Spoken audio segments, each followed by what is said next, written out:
Good afternoon, everyone. ITECH welcomes all the participants for today's National Distance Learning Seminar Series. Today's topic is Issues Related to Diagnosis and Management of TB in PLHIV, and speaker is Dr. Anwar Parvez Sayed. Dr. Anwar is a public health specialist and HIV-TB physician. He is a fellow in HIV from ITECH GHTM Chennai Clinical and Leadership Program. He is presently serving ITECH India as Director Clinical Programs, where he is working in close coordination with NACO in providing national and regional level technical assistance for strengthening capacity of COEs across the country. He also works as clinical instructor for Department of Global Health, University of Washington, Seattle.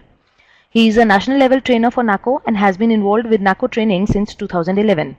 He is also a member of NACO's various guidelines and writing groups. In his previous assignments, he had worked for NACO as ART Regional Coordinator for Maharashtra and Goa for 2 years. He had also served Indian Red Cross Society in the capacity of consultant HIV-TB physician and clinical trainer at Bel Air Hospital for 3 years. His major areas of interest include capacity building, training, curriculum development, distance learning, HIV/AIDS and TB program management, and public health intervention programs. We welcome you, sir, for today's NDLS session. I would request now Dr. Anwar to kindly take over the session. Thank you, Divya, and good afternoon, everyone. Welcome again for this session. So in the next 1 hour, we'll discuss the issues related to diagnosis and management of TB in PLHIV, especially at ART centers. Now, this topic seems to be very common and has been repeated multiple times in recent past and through RDLS platform and also through other platforms. But still, it is worthwhile to go through this topic again and again, because in a day at ART center, a typical day at ART center, you see many TB patients and you come across more practical issues rather than theoretical issues. Now, as far as issues are concerned, broadly we can divide these issues in 2 categories, programmatic issues and technical issues or clinical issues. Now, programmatic issues can range from maybe shortage of drugs, unavailability of some of the medications, or delay in supply, or maybe IPT has not reached the ART center but it is at the state, or pyridoxine is not available, what is to be done. And in diagnosis you may face problems like you don't have CB-NAT lab at your facility, or there is issues with sample transport. So all these issues or all these programmatic issues, it is beyond the scope of discussion for this particular NDLS session as such. So we'll not be getting into those issues as far as possible. But the other area, that is clinical or technical issues, which we deal with almost in each and every patient, because patients are not very typical when they come to the ART center. So we have to take certain decisions at the level of reporting to the ART facility, or while we send them for the investigations, or when we treat them in our ART center. So these issues can be multiple. So we'll try to focus on these technical or clinical areas. TB, why it is important to be discussed again and again, especially in a country like us where TB burden is really very high. Globally, if you see in 2014, this is from WHO 2015 Global TB report, where almost 10 million, that is 1 crore of people, they develop TB disease. And of them, if you see, it is 1.2 million, that is 12 lakhs people were HIV infected or HIV positive. And 1/3 of them they died because of TB. So TB becomes the leading cause of death in PLHIV across the world, and that story is not different in India. So 1 in 3 people who are dying in HIV, who are PLHIV, are dying because of TB disease, and almost 500,000, that is 5 lakh people, they are developing MDR-TB across the globe. But there are certain good things about the overall scenario. If you see in the left upper corner, in the last 14-15 years, there were 43 million deaths which were or lives which were saved, and also there has been 47% decline in the mortality rate since 1990. So overall scenario, if you see, the number of TB cases were becoming less in late 90s, but again when HIV came and also other immunocompromised conditions, if you see, you are getting more and more TB cases. So we are facing this TB as a challenge at various levels, right from the level of diagnosis to the level of management of each and every TB case, and at the and at the national or regional level also. So as far as Indian scenario is concerned, if you focus on this number, I'll not go in epidemiology details and other things. I'm just trying to get at the point from where we can start with the technical discussion. So there are, in 2014, the estimated number of HIV/TB co-infected cases were 1.1 lakhs, and of them, by reported cases, if you see these are not uh, not even 50% of them. The 44,171. So this is pretty bad, which tells us a couple of things. That is, either the people are not being reported to the facilities for diagnosis and care or treatment, or maybe somewhere we are missing some cases, or we are not able to diagnose them properly, or there can be a reporting problem. So there can be multiple issues. So we can try and focus on, in our facility, that what are the major issues in our own facility. Now, to reduce the burden of HIV/TB co-infected, there are multiple strategies which are applied. One essentially important thing will be to diagnose all these cases as early as possible. So for that, what we are doing at centers is intensified case finding. And the other thing is like prevention of TB, in which one of the strategies for prevention, there are, of course, there are other strategies. One of the strategies is IPT, that is isoniazid preventive therapy. Then early treatment, both of TB and also of HIV, that is ART treatment, in these patients, to avoid the again morbidity, and also to avoid the spread of the infections. And then infection control measures, and also the again very important thing will be integration of TB/HIV services wherever it is appropriate. And what about reducing the burden of HIV in TB patients? First of all is testing all TB cases for HIV, and also even symptomatic cases for HIV. Then starting cotrimoxazole as soon as possible if HIV diagnosis is made, and also offering them ART soon. And then again the last point is like the previous slide, what we saw in case of HIV scenario, same applies to TB scenario, that from both these sides, or from both the angles, or from both the programs, in fact, there will be a proper coordination between the care providers. So let's start with the infection first. So who is called TB infected? Anyone who has TB bacillus in his or her body will be called as TB infected person. Now there is a difference, clear difference between TB infection and TB disease. There is a term called as latent TB infection. What it is the TB, when a TB bacteria lives in a person's body without making the person sick, then that is called as latent TB infection. What happens is, when a person inhales TB bacillus, it goes inside to the lung, it stays into the alveoli or the lung, but it stays in a dormant phase, or it will not multiply as such, because body's immune response will happen, and that will restrict its multiplication, and TB bacillus will be or multiplication will be withheld at the specific point or specific area only. So this will not allow a person to become sick. So though the person will be infected with TB, there is a natural immune response to it.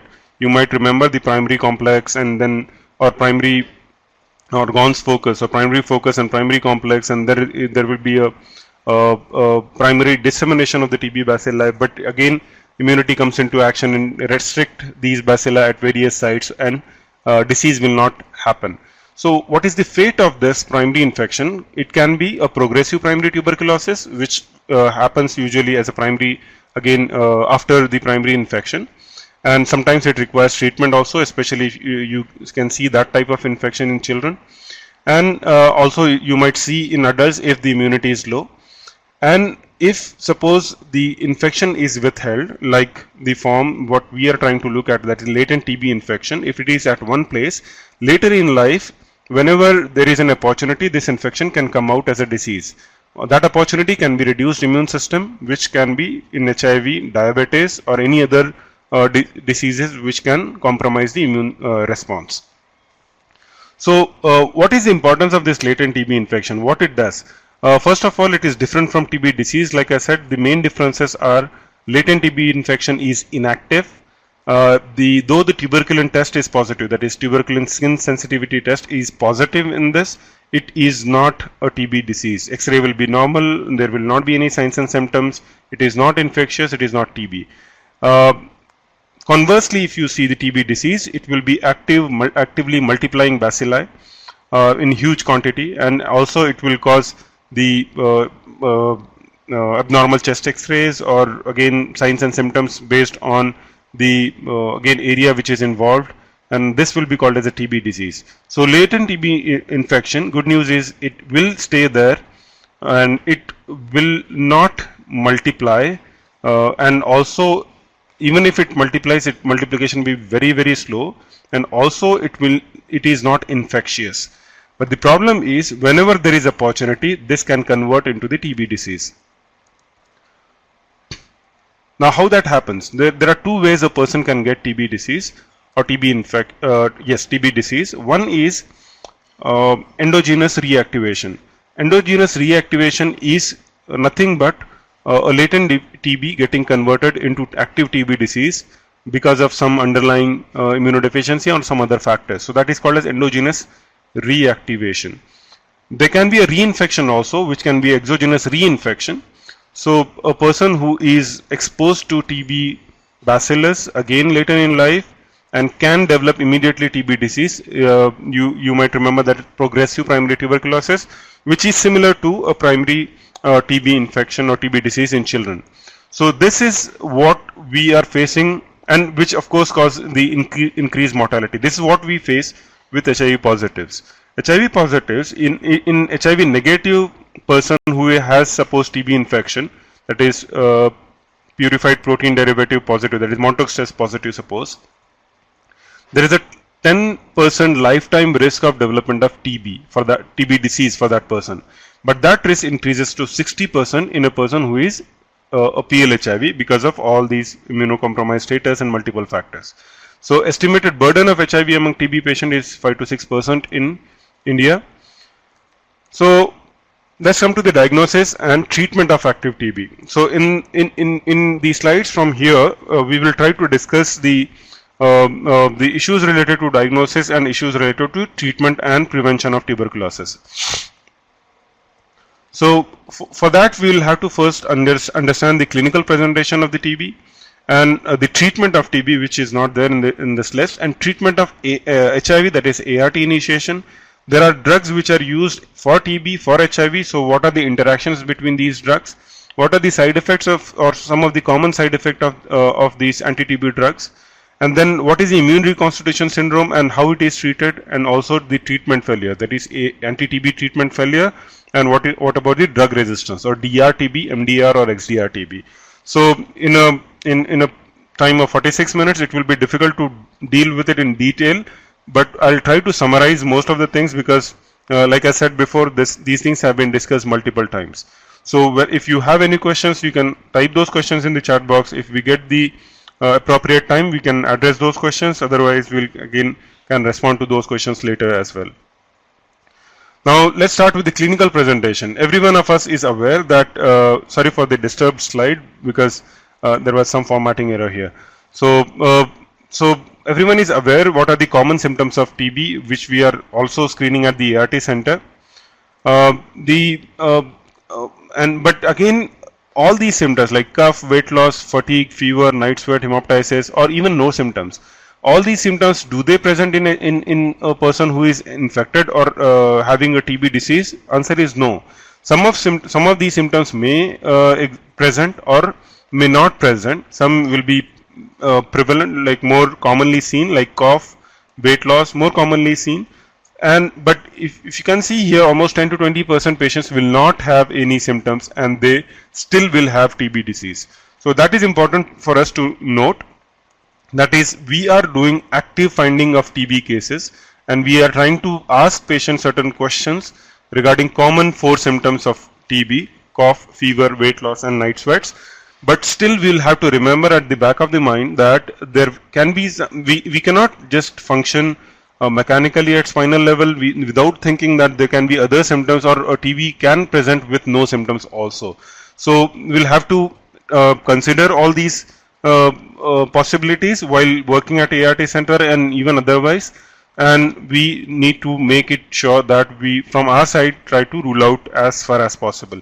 And also even if we do that after initiation of treatment, that is after initiation of ART, we still will have to consider that a person might get TB disease later, especially during the first 3 to 4 months of antiretroviral treatment.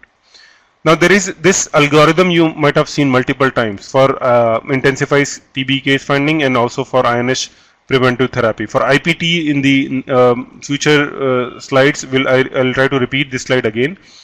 But whenever adult and adolescents they report to the ART center or HIV treatment facilities, we screen them with 4 symptom complex, that is cough, current cough, fever, weight loss and night sweats. If these symptoms are there, we investigate those patients for TB, and if it is TB, we treat for TB. If it is not TB, then we consider again prophylactic treatment, and if there is any other diagnosis, because everything what is seen in the lungs is not TB, that should be very clear to us. So whatever we see in X-ray, though TB comes into our mind first, but there can be other things also. So we give appropriate treatment for that.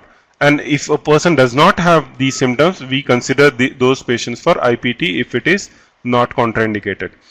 So we need to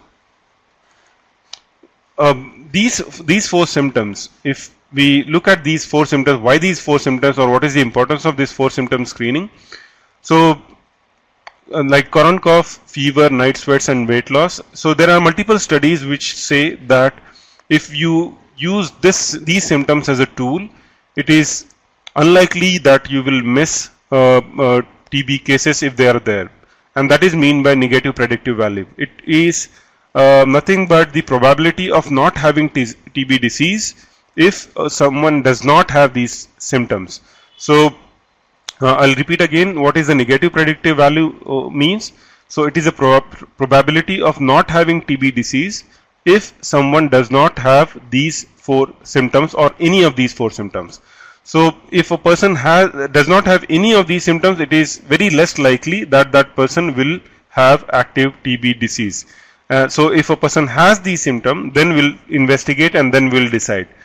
But that doesn't mean that if someone has cough, he'll the other way around has all the possibilities of having TB.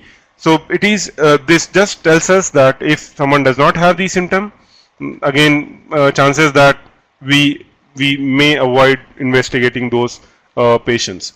So but if you add another tools to it, for example, suppose if you add X-ray here, that someone does not have current cough, does not have fever, does not have night sweat, does not have weight loss, and also X-ray is normal, then negative predictive value will again increase. That means, so it can be again 99% and again more than that.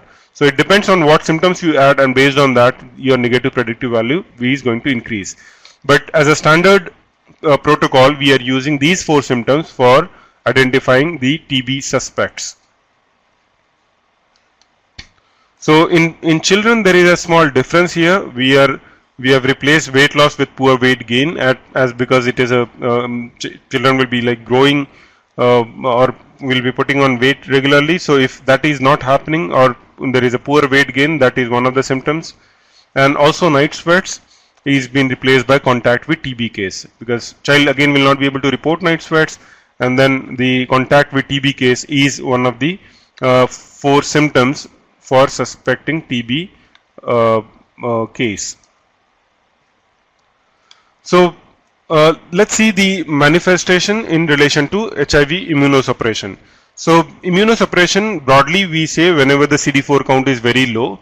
So obviously in early phase of disease, in early phase of the disease, it will be very typical, as if very typical of those people who do not have HIV. Like as if you can remember again the pathophysiology of TB.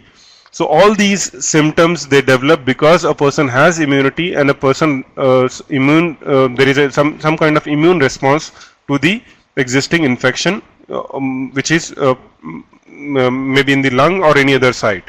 So clinical presentation is usually as a response to the a strong immune system. So that is why in early phase of HIV immune suppression, that is when immunity is good, then it will be like typical post-primary tuberculosis, like reactivation of post-primary tuberculosis. As conversely, in late phase, it will be often resembling to the primary tuberculosis, which is usually seen in children and any other immunocompromised situations. Sputum will be positive, here sputum will be negative. Again, the reason being, like I said, it is a response to immune system, response of immune system to the TB bacilli. So what it does is, when suppose a TB bacillus is present, and immune response will be kind of cell-mediated immune response to kill that TB bacillus, and to do that, body develops granulomas. So when liquefaction happens in the granuloma and when it is open into the bronchi, then because of this there will be a cavity formation in which a TB bacilli can live happily with good oxygenation there. So whenever a person coughs out the sputum will have, or it is a highly possible that if you see the cavities in the lung and if it is connected into the bronchiole or bronchi, then you will get sputum positivity, and that is the reason you will see in early phase of TB disease, the sputum or early phase of HIV immune suppression, that is if immunity is intact or good, you will have cavity formation in the lungs, and also the sputum will be positive most of the times. But on the other side, if there is no immune response, there will not be any formation of granuloma, there will not be any formation of cavity, and as a result of that, even if the bacillary load is suppose high, now this bacillary load thing I'll come into the next slide, but even if it is high bacillary load, a person's sputum will be negative. And on X-ray, you will again just see what is there in the lung parenchyma. If it is cavity, it will be seen.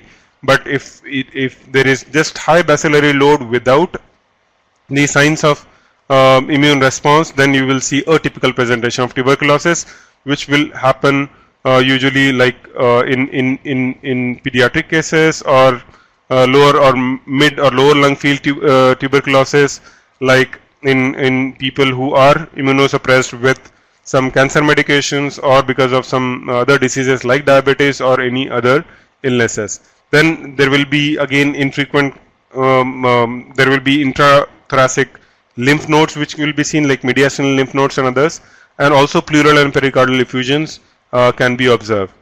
So if I want to summarize this, then you can just see that if the immunity is low, that CD4 count is less than 200 suppose, you will see, or you will more likely to see the adenopathy, that is mediastinal widening or mediastinal lymph node will be visible, or there will be again enlargement of mediastinum.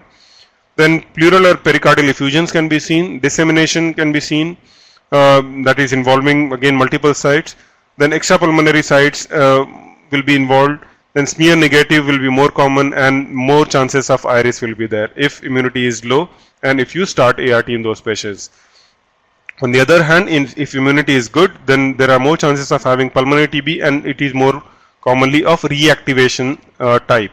I tried to discuss in the previously what is reactivation, what does reactivation means, and then it can be again cavitation because of the reason again explained in the previous slide.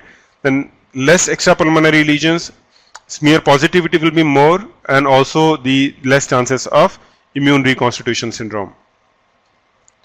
Now let's talk about the mycobacteremia and also why it happens. That we briefly tried to discuss previously that there is a kind of primary dissemination which happens in early phase of life.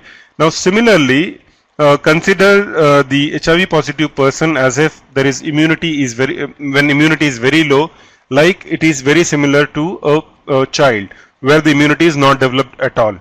Now if you try to compare these two things, in these two scenarios, like TB in a child and TB in a severely immunocompromised HIV positive person, so there will be a similarity here. So if there is a primary tuberculosis which has happened in an adult who is immunocompromised, then there will not be any immune response which will not restrict the TB at one place. So there will not be any latent TB, it will be a progressive primary tuberculosis. And if it is suppose latent TB infection, it can be a reactivation also. So both the possibilities are there, And when the dissemination happens, I talked about the primary dissemination first, but after the progressive primary tuberculosis, imagine a scenario where in lung parenchyma there is a huge bacillary load sitting at one place, causing, for example, TB pneumonia. So it can also cause consolidation. So from there, suppose it gets connected to the blood vessel or it gets connected to the bronchus. So there will be, or even there is a possibility, there is a there's something called as V-guard focus, which is again on the tunica intima of the blood vessels. If on the blood vessels there can be a TB focus. If it ruptures into the blood vessel, again there will be hematogenous dissemination of TB bacilli throughout the body. Now, when the blood comes back to the heart, that is right heart, and it is pumped into the lungs, now there you will see multiple lesions which will show the which will be seen on the X-rays as a miliary tuberculosis, that is miliary presentation. So, which indicates that it is not only in the lungs, but it will be. This is a hematogenous dissemination, and that is why it might have happened in the throughout the body. So that is why even if there is no sputum positivity in these scenarios, there will be high bacillary load. And if you see these two graphs here, it will show that as and when the CD4 count is dropping, you will have again more and severe form of disseminated tuberculosis, like lymphatic and the serious tuberculosis, that is pleural effusion, pericardial effusion, ascites and all that. Then TB meningitis, disseminated TB when the CD4 count is very low. So these people will not be having typical TB symptoms as we saw, and some of them will not have any symptoms. So that is why we'll have to have very close supervision, especially in those people who have very low immune status, that is very low CD4 count at the time when we initiate ART in them. Now, traditionally what we have been doing for diagnosis of TB is sputum smear microscopy, and that is what we were doing since long time, but recently we have changed and we are now doing, for diagnosis sake, we are doing the PCR, that is CB-NAT, we are doing cartridge based nucleic acid amplification test. But in sputum smear microscopy, we saw this in the previous slides also, that most of them will have the sputum smear microscopy negative, almost 60% of them. In early HIV it will be, in HIV negative, in early HIV it will be 50%, but when the disease is advanced it is 30%. So yield is reducing. And also radiological features, if you see, that is the second investigation most commonly that comes into our mind is doing a chest X-ray. Now if you compare these CD4 counts here, 362, 158, 31, that is a decline of CD4 counts here, and in the first X-ray there will be a cavity which is not very clear in this X-ray, that is on the right upper zone. There is a cavity which is seen, that is right that or upper lung field tuberculosis. There is a typical reactivation tuberculosis which is happening when the CD4 count is good.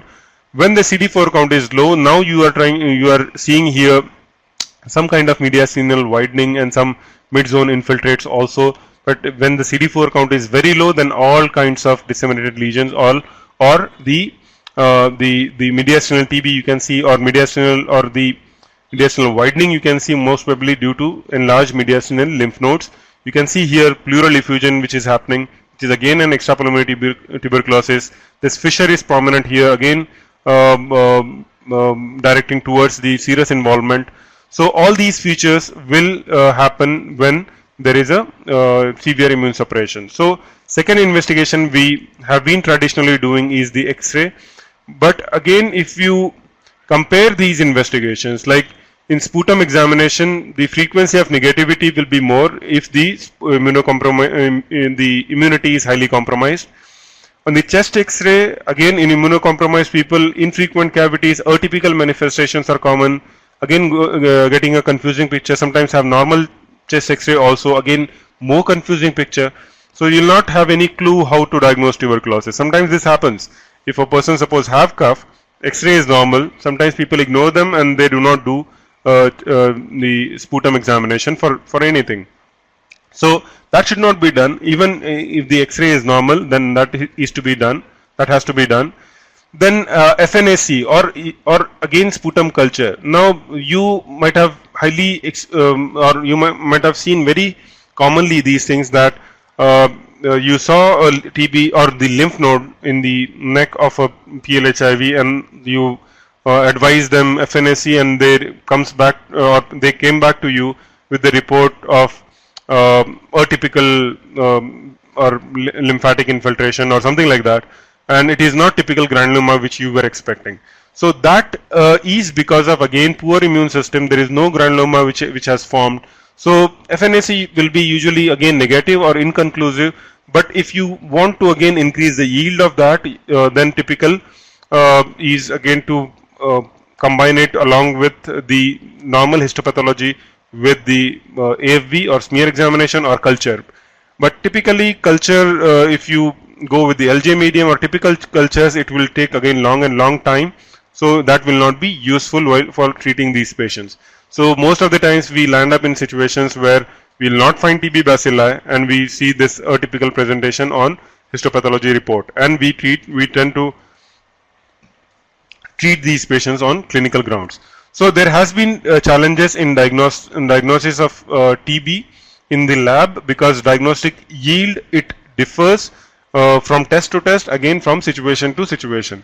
So if there is severe immunocompromised status, that will make the diagnosis again more difficult. Sometimes you don't even find the symptoms. Again, the investigations will be normal. There again high clinical suspicion will be important. So since late few months now, we are using this investigation as a prime investigation for diagnosis of TB, that is CBNAT, cartridge based nucleic acid amplification test, that is expert MTB or RIF, which is again a brand name. We use this term for defining this test, that is CBNAT. It is again it is a PCR based technique where there are multiple advantages of this test if you compare this to the previous modes of diagnosis which we saw in the previous slide, that is X-ray or sputum examination with microscopy, or even the FNAC. So even if suppose there are few organisms, there is no any higher bacillary load, you will be able to find out the sensitivity of the test will be very high. And again, if you compare with the sputum examination, it is again higher sensitivity with the CBNAT. Culture tests, they are good, they are gold standard, but again it will take a large or high or long time to report back to you. Again, availability is a problem. It will not be available in all the labs which are there in your vicinity. So in that context, CBNAT becomes very important test which will be very beneficial. There are multiple other advantages of CBNAT. It not only identifies the TB bacillus, it also tells us about the rifampicin resistance status, that is status of rifampicin resistance, whether it is sensitive or resistance. So that in the first go we will be able to identify if there is drug resistance, we can have the different line of treatment for those patients for DRTB treatment. So another again advantage of CBNAT is you can do it on the sputum sample or other samples also, except the blood, feces and urine. The other samples can be sent for CBNAT. Again, yield will be really high. But the only again problem with CBNAT will be, one more problem will be that you can use this test only for the diagnosis of TB, which we do for the first time. But the follow-up, if you want to see for example, if you start TB treatment and if you want to see to follow it up, so you cannot use CBNAT testing for follow-up sputum examinations, because it will always be positive, because there are multiple reports which are available, evidences which are available, which say that even if you treat TB, the dead TB bacilli can still be there in the respiratory tract, and the sputum sample might have those. And if you want to, and if you try to test them with CBNAT, then it will be a problem. Then that report will be positive, though it is a dead TB bacilli lying there. But again, and that is the reason we do CBNAT only for the diagnosis, and for follow-up of the treatment, we still do sputum smear positive or sputum smear examination. There is a question here, what is how will you manage the case of tubular lymphadenitis? Okay, we'll come to that later. What is the importance of only hilar adenopathy in 4S patient? See, like I said, if you add another tool to this 4S that I mentioned about X-ray also, the yield will be high. Now, in hilar adenopathy, if you are seeing suppose a lymph node, and if you think that this is tuberculosis or it is TB lymph node, there is no way you can confirm that adenopathy is because of TB. Then you will have to start TB treatment in those patients. So that is clinical diagnosis of tuberculosis, which facility or that option is always available with us. What about TB gold test? It is usually not used these days, and we are not. And see, there are certain tests which are not used lately and that are not recommended also. One of them will be like Montague's test. It is even especially in HIV positive, it will not be helpful. And also in for example antigen and antibody test, again those will not be helpful even if it is supposed showing the positivity. And all these things will not be useful for diagnosing TB disease as such. So the protocol which we use in our facilities is again to diagnose TB disease, which will give us again options of both having a clinical diagnosis and lab based diagnosis as well.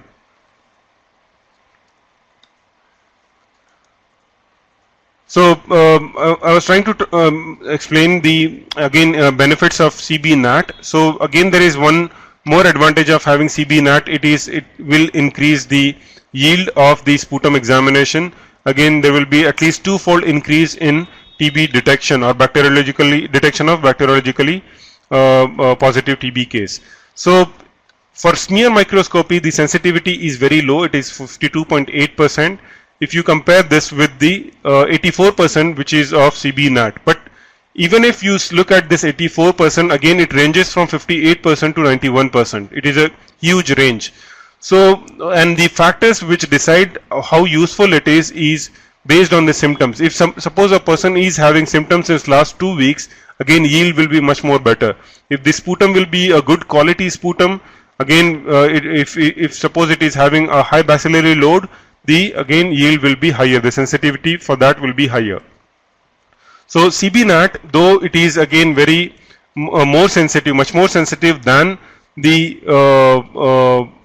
sputum smear microscopy, it again has a range. So what we should try to do is to get a good quality sputum and apply this test to, and wherever sputum or any other sample which you are sending for CB NAT, there should be a good quality sample for testing for CB NAT. If sample is not appropriate, then the results also will be on the lower side as far as sensitivity of that is concerned. You will not be able to diagnose that accurately.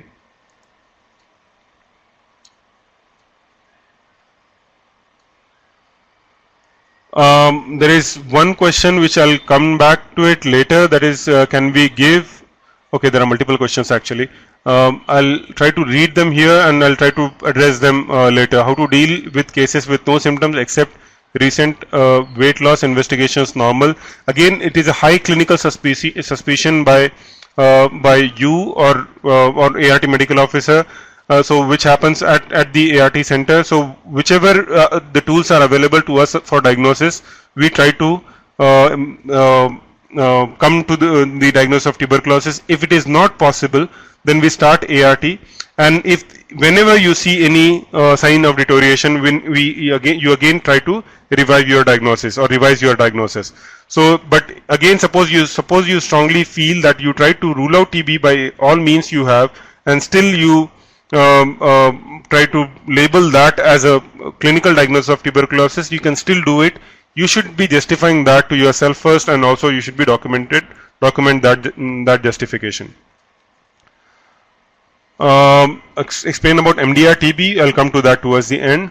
Can we use tablet pyridoxine to daily ATT cases that has been supplied for IPT cases? Unfortunately, the doses again of pyridoxine recommended in the national program is different in treatment and also in prophylaxis. In prophylaxis guideline, you will see 50 mg pyridoxine, in treatment guideline you will see 10 milligram of pyridoxine. But if it is not available to you, because see the problem with pyridoxine is, again I'm jumping the guns here because it will come late in the presentation, but in the why we use pyridoxine is for again for INH. When we use INH there is a risk of neuropathies, and the recommended dose of pyridoxine by WHO is 10 milligram.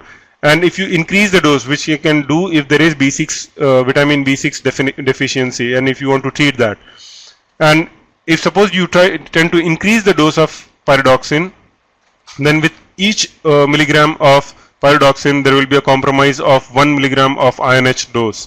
So there will be again that problem will come. So it is recommended to use again 10 milligram, but if you are using with IPT 50 milligram as guidelines recommend, you can still use them. Okay, so like I mentioned, it can be also used for other extrapulmonary samples. There are multiple like mentioned here. You can use for all the extrapulmonary samples except blood, feces and urine.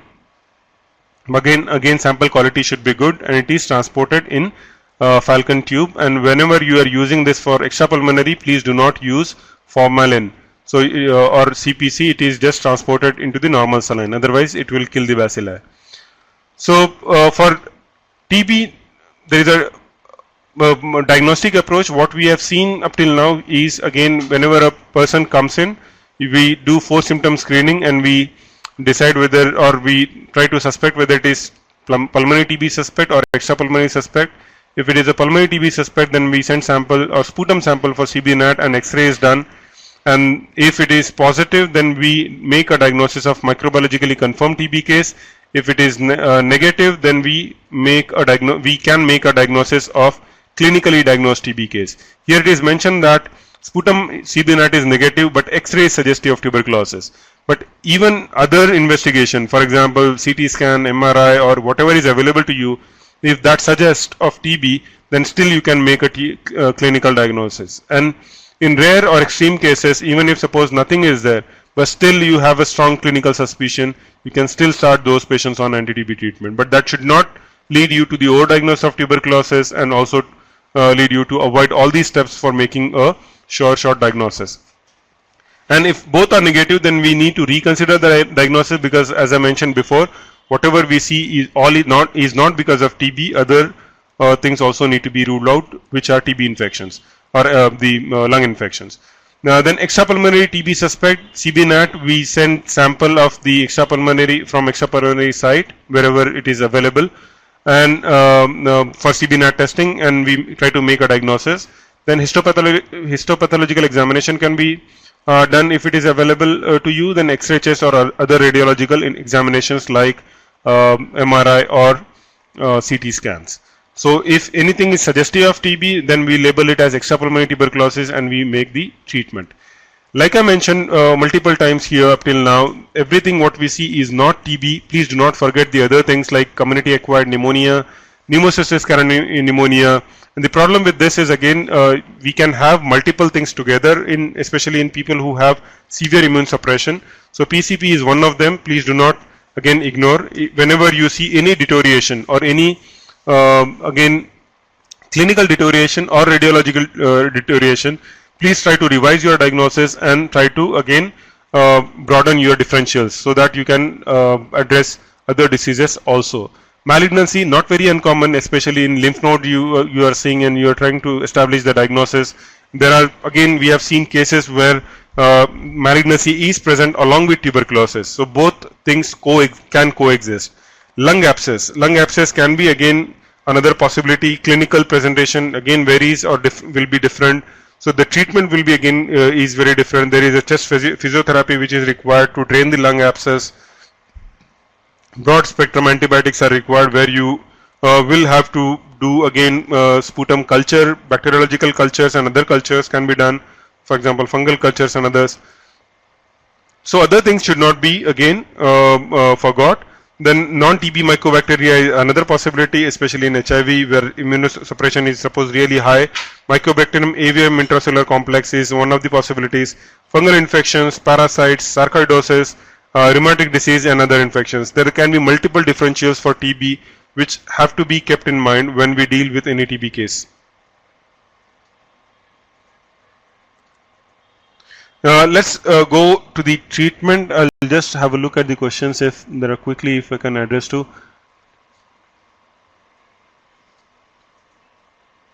IP is not extended in 99 dots. I think you are trying to refer to the daily TB treatment.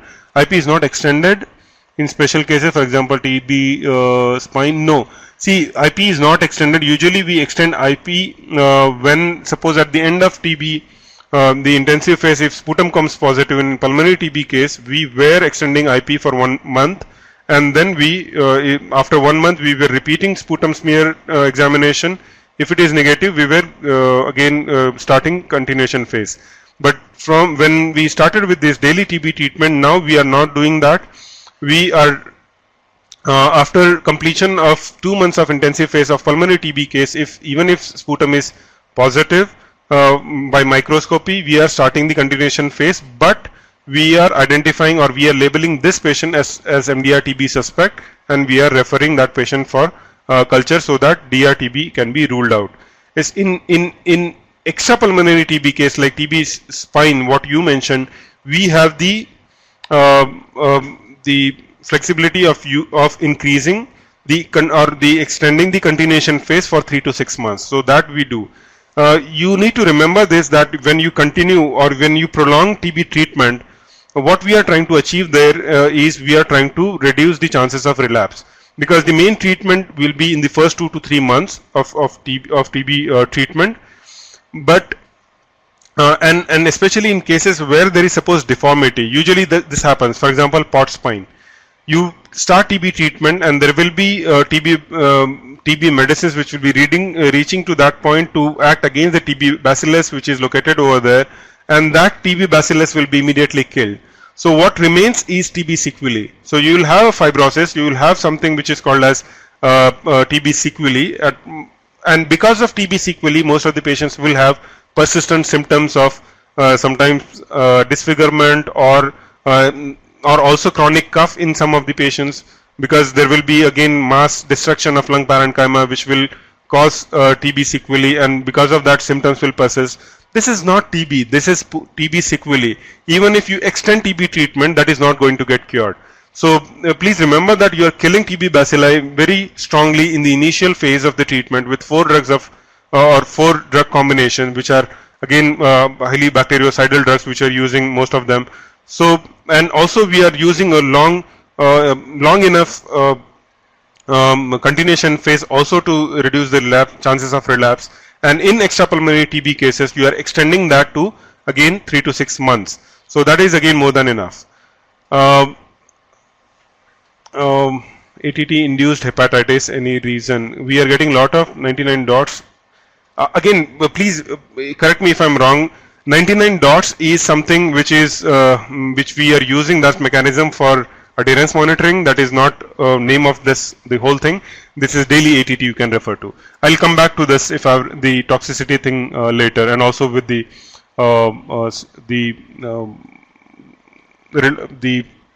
efavirenz interactions later. So let's start with the treatment as such. I'll try to finish it quickly so that I can address more and more questions. Whenever you give treatment for any disease, you want to have your treatment more efficacious, you want to have more successful treatment, and how we can achieve that efficacious treatment is again to have best possible medicines in best possible combinations. So for successful treatment outcomes or early outcomes, you should have, especially in TB, you should have a high sputum conversion rate. What does it mean is the initial sputum was positive, after treatment the sputum became negative. And also the treatment success should be higher, that is after completion of TB treatment, earlier positivity became negative. Then long term outcomes, like you don't want to have relapses, you don't want to have more drug resistance, and that is what is being achieved by having this new daily anti-TB treatment, where you have 4 drugs in intensive phase for 2 months, and in the continuation phase you have 3 drugs, that is earlier INH rifampicin plus you have ethambutol. And when we use this 3 drug combination, there is again the chances of relapse will be lesser and lesser. So there are multiple TB drugs which are available and which are also used in RNTCP. There are 4 categories, category 1, 2, again 4 and 5. Category 3 has been discarded. We don't use it anymore. Category 1 and 2 is available in the ART center. For 4 and 5, that is for treatment of MDR-TB and XDR-TB, we refer these patients to DR-TB treatment center and we don't treat them at ART centers. So these are the treatment regimens for daily treatment. For all new cases, will receive 2 months of INH rifampicin, paracetamol, ethambutol every day, plus 4 months of INH rifampicin and ethambutol as a continuation phase. As I mentioned, IP is never extended in this new system now. In previously treated cases, that is category 2 treatment, 2 months of INH rifampicin, paracetamol, ethambutol and streptomycin every day, along with and after 2 months there will be 1 month of INH rifampicin, paracetamol and ethambutol, and after that there will be 5 months of continuation phase, which is same as the CP of category 1, INH rifampicin, ethambutol every day for next 5 months. So there are some special situations which I'll try to address because routine things you are all aware, and also these things are not very uncommon, so they come across very commonly in our ART centers. Children who we treat usually with PI based regimen, especially if their age is less than 3 years of age, 3 years. We use, now there are 3 options we can use. If suppose a child weighing less than 3 years, or even if otherwise child who is on protease inhibitors based antiretroviral treatment develops tuberculosis, what we do, what are the options which are available, and these options are to be utilized in these priorities. Super boosting of lopinavir with ritonavir, that is usually we use lopinavir, ritonavir as a boosted PI to boost the action of again lopinavir. Those two drugs should be used in equal doses, that is 1:1 proportion, that is called as super boosting. Because the reason we'll try to explain later, because we are using rifampicin and protease inhibitor, they interact with each other and also they reduce each other's blood level or therapeutic levels. If super boosting is contraindicated or not possible, we can use triple NRTR regimen, and if also that is not the option which is available, then higher dose of nevirapine can be considered as a last option. In pregnancy, the streptomycin is again contraindicated. It is not used because it is ototoxic. It can be ototoxic to the fetus. It is not used. Then injection streptomycin in the patients who are 50 years and above, and also who weigh less than 50 kg, lower dose of streptomycin injection are used because of the risk of again renal toxicities. Not more than 750 milligram of streptomycin injection is given. Then in special situation like bone and joint TB, as I mentioned, you can extend the continuation phase by 3 to 6 months. There are multiple weight bands which we use, and as per the weight band we change the doses, and also in the daily treatment we change the number of pills which are prescribed to the patients based on their weight bands. About the adverse effect, there are certain common adverse effect of anti-TB drugs like nausea, vomiting, gastritis, hepatitis. Again, these are very common with other drugs also, but with anti-TB drugs these are common. Rare side effects are like flu-like syndrome, peripheral neuropathy, ocular toxicity, joint-related side effect, myelosuppression, anemia, again seizures, psychosis, thrombocytopenia. Most of them are because of streptomycin, but other drugs like paracetamol may cause joint-related disease. Ocular toxicity can happen, and again there can be retrobulbar neuritis because of ethambutol. These are other side effects which can be again rare. So the common things we will try to discuss here, and there were some questions before also regarding hepatitis or anti-TB drugs induced hepatitis, what is to be done. Now jaundice is again a symptom which is, and icterus is a sign which you see, that is yellowish discoloration of especially sclera. If jaundice or any other clinical features are suggestive of acute liver failure, then all drugs must be stopped at that point of time until the jaundice or hepatic symptoms they are resolved. And we need to do liver enzymes for that. That is SGOT, SGPT need to be done, and we'll see whether they are returned to normal or not, at least to the 2 times of upper limit of normal. Normal SGOT, SGPT level or ALT, AST levels are like 40 if suppose. If it is less than 80, it is okay to restart. We'll see how it is restarted. But the other causes of hepatitis must be ruled out. It is advisable to wait at least for 2 weeks after the jaundice has disappeared before starting TB treatment again. Reintroduction should be done with caution, especially it should be done by experts only. So for the drugs like INH, rifampicin, ethambutol, again desensitization protocol can be followed. You can use this website, but again it has to be done by TB experts. As we know that the main hepatotoxic drugs are INH, rifampicin and pyrazinamide. So these drugs need to be started from day 1 in very low dose like 50 milligram, 75 milligram, 250 milligram. Day 2 full dose can be used, day 3 full dose can be used. But if you want to use the desensitization, again there is a different protocol which we will not be going to discuss here, but you can follow the link which we used in the last slide. Then for hepatotoxicity, as I mentioned before, you can reintroduce the treatment again when the enzymes come back to the 2 times of upper limit of normal. Like suppose in SGPT, SGOT, it is less than 2 times of upper limit of normal. Ocular toxicity, the main suspect is ethambutol, which causes retrobulbar neuritis. Reintroduction is not recommended in such cases. Immune-mediated nephritis, the main suspect is rifampicin, because rifampicin again has multiple side effects, multiple toxicities it might have. Reintroduction is not recommended in these scenarios as well. Cutaneous reactions, if it is suppose involving less than 10% of body surface area and if there is no mucosal involvement, you can withhold these drugs and can reintroduce them them again one at a time. But if there is any severe drug reactions or skin reactions, then reintroduction is not advised. So whenever suppose sometimes you can get Steven-Johnson's like reaction like toxic, the TEN, epidermal necrolysis, toxic epidermal necrolysis is also possible with anti-TB drugs. So that will those drugs will not be ever challenged. Then immune thrombocytopenia, again rifampicin can be the cause of plastic anemia, INH can be the cause. Nephrotoxicity, main suspect are aminoglycoside. Reintroduction of low doses can be done when renal function comes down to normal. Then ototoxicity, again main suspects are aminoglycosides.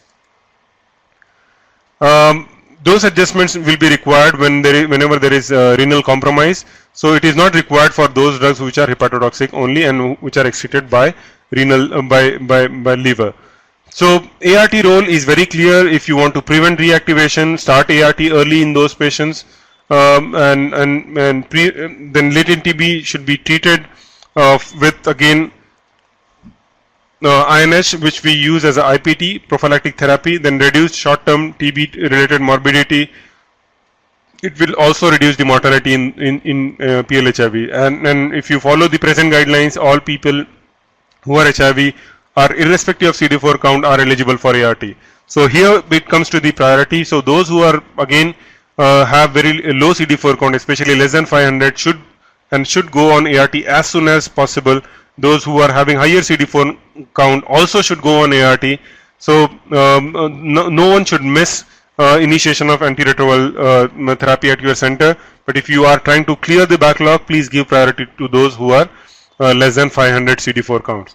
So initiation of first line anti-TB treatment, we like any other OI, the eligibility is again all TB patients are eligible. Now everyone is eligible. This is again from the previous guidelines.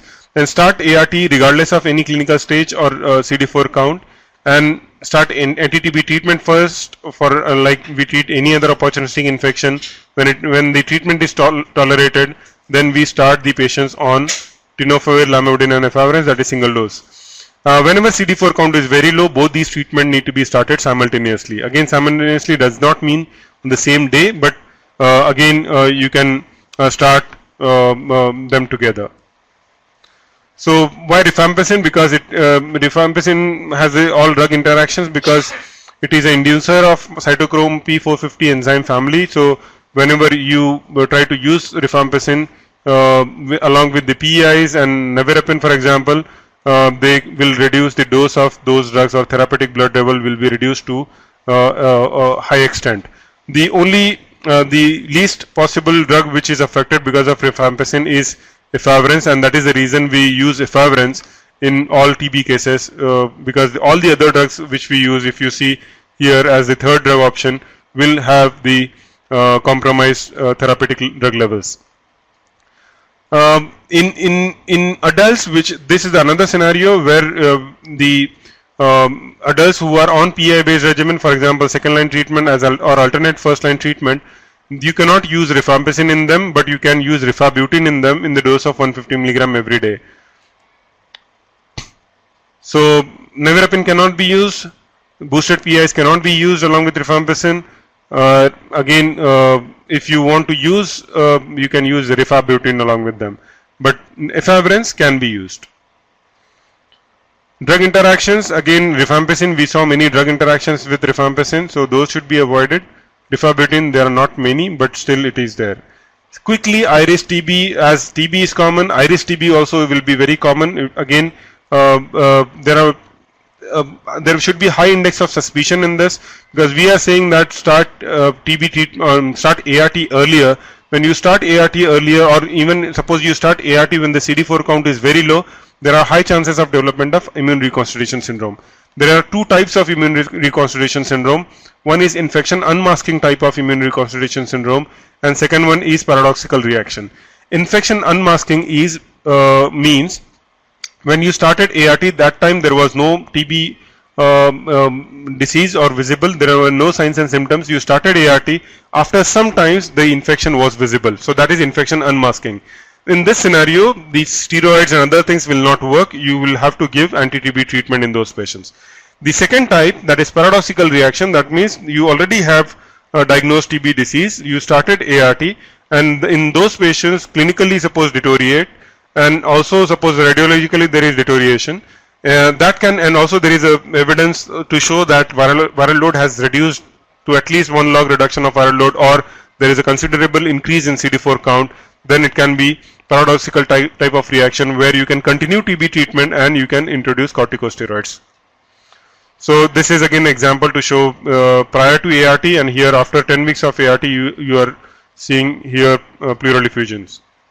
I'm quickly moving because time is up. I'm finish a few slides here which are important, and then I'll stop. Wherever I have not answered, I'll try to answer those questions separately. Drug resistance, someone had asked to discuss the MDR and XDR TB. Again, in the large pool of TB cases, you will have drug resistant TB cases. A person TB bacillus can be resistant to one or more anti-TB drugs, that is called as drug resistant TB. If someone is resistant to at least INH and rifampicin, it is called as MDR TB. And if someone is resistant to INH, rifampicin plus at least one of the aminoglycosides, then it is, and fluoroquinolone, it is called as XDR TB.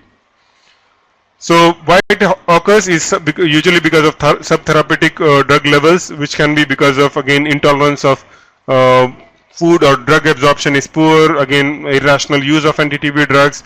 All these are common reasons of MDR TB. For prevention, main preventive strategies have been infection control, and then early ART initiation, IPT, and airborne infection control. Few things about IPT, because I have seen some of the people who are not confident in using IPT still. I'm just trying to make a couple of points and then I'll stop. IPT is beneficial. Do not think of IPT in separate or the standalone scenarios. This is one of the strategies we use for prevention. It is beneficial when it is used along with the other strategies as well.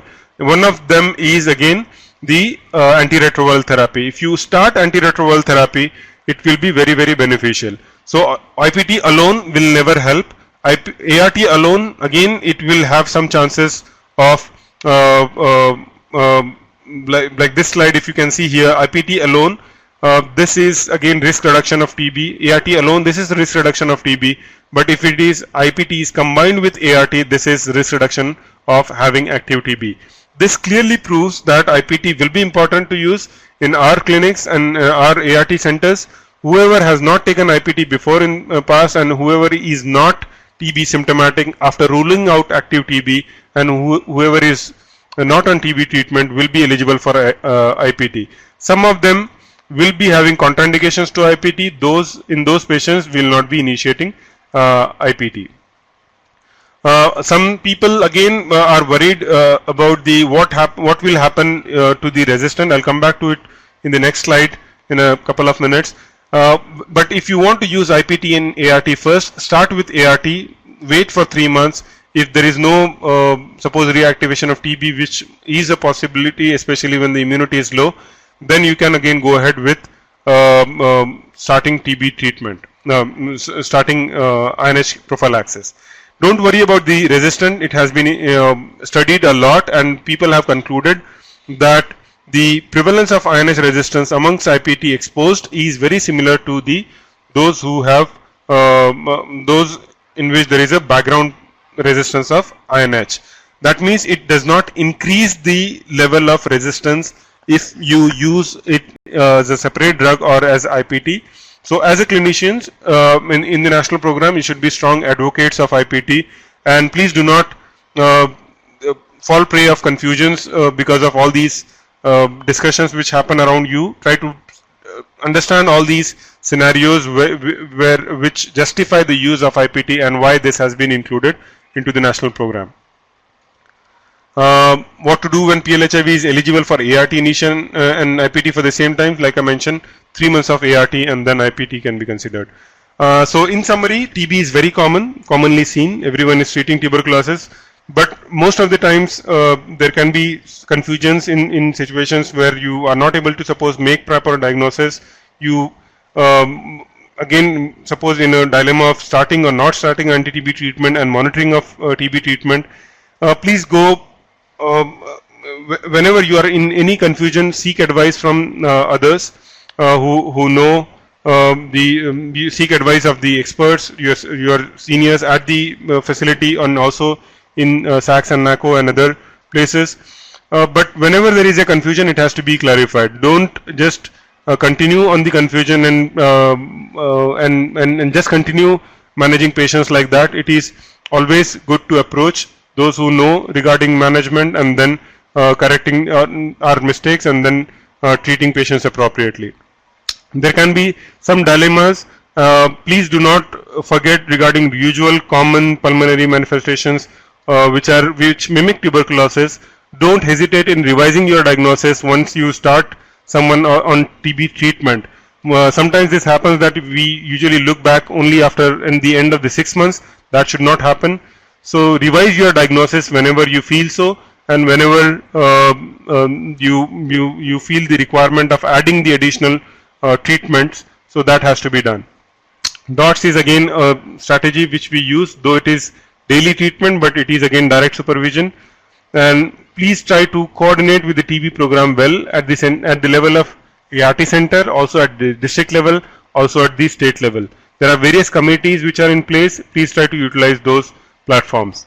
Then suspect iris or expect iris, especially when there is immunity is very low at the time of, or CD4 count is very low at the time of ART initiation, and also look for the drug-drug interaction and also adverse effects, and whenever they are there, please try to address them. I'll skip this slide because you all know these are operational guidelines. They are summarized in one slide. Towards the end, I'll acknowledge the again support from the National AIDS Control Organization and also from the Department of Global Health, University of Washington, and also thank you every one of you. I've exceeded my time and my extreme apologies for that. I will try to respond to the queries which are unanswered during these questions. Broad issues, I think I have tried to address them, but if anything is left, I'll try to answer them over email. So thank you very much for the participation, and thank you very much for attending or regularly attending NDLS series. Please do so, and please give your feedback to us. Thank you.